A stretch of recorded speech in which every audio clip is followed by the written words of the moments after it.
দিনাজপুরের এক সাধারণ মেয়ের রাজনৈতিক উত্থান। বাংলাদেশের প্রথম নারী প্রধানমন্ত্রী বেগম খালেদা জিয়া।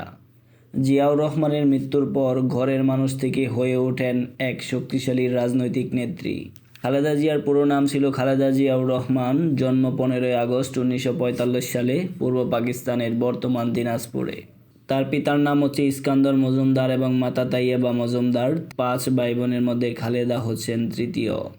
পড়াশোনা শুরু করেছিলেন দিনাজপুরের মিশন স্কুল ও দিনাজপুর গভর্নমেন্ট বালিকা বিদ্যালয়ে। 1960 সালে ম্যাট্রিকুলেশন পাশ করার পর তিনি শিক্ষা চালিয়ে গিয়েছিলেন সুধীন্দ্রনাথ কলেজে। 1959 সালে তিনি জিয়াউর রহমানকে বিয়ে করেন। বিয়ের পর থেকে তিনি খালেদা জিয়া নামে পরিচিত হন।